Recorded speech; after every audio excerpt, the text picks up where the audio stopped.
Jollywood.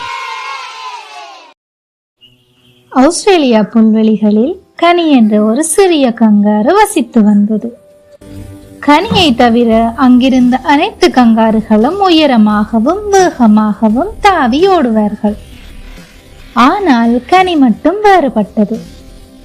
நான் தாவினால் கீழே விழுந்து விடுவேனா என்று பயந்து ஒரு புதருக்கு பின்னால் ஒளிந்து கொண்டு இருப்பாள்.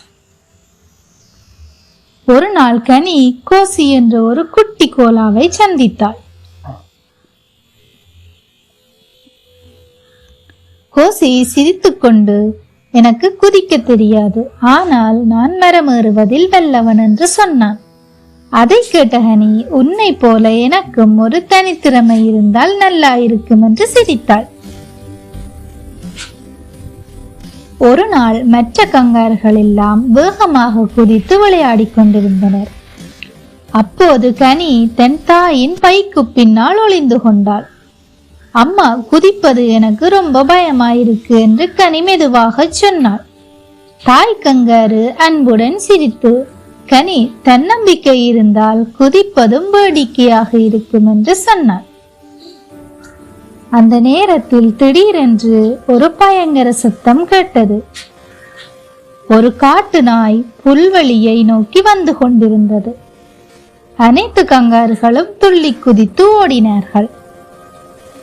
கனி மட்டும் என்ன செய்வதென்று தெரியாமல் நடுங்கிக் கொண்டிருந்தாள்.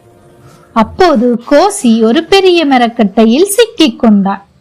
அவனால் வெளியே ஏற முடியவில்லை. கனி, தயவு செய்து எனக்கு உதவி செய் என்று கோசி கத்தினான். கனியின் இதயம் வேகமாக துடித்தது.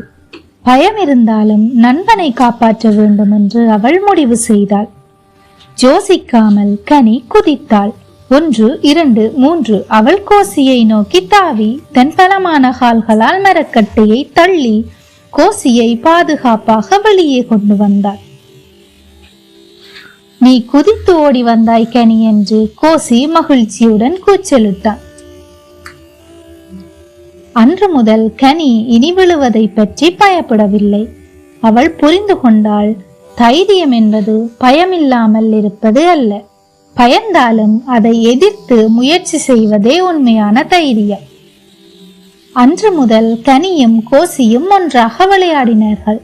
கனி கோசிக்கு குதிக்க கற்றுக் கொடுத்தாள். கோசி கனிக்கு மரமேற கற்றுக் கொடுத்தான். அவர்கள் ஒவ்வொரு நாளும் ஒன்றாக சிரித்தும் ஒன்றாக கற்றுக்கொண்டும் மகிழ்ச்சியாக வாழ்ந்தார்கள். இந்த கதையின் நீதி, தைரியம் என்பது பயப்படாமல் இருப்பதல்ல, பயந்தாலும் துணிந்து முயற்சி செய்வதே தைரியம். கதை பிடிச்சிருந்தா சப்ஸ்கிரைப் பண்ணுங்க.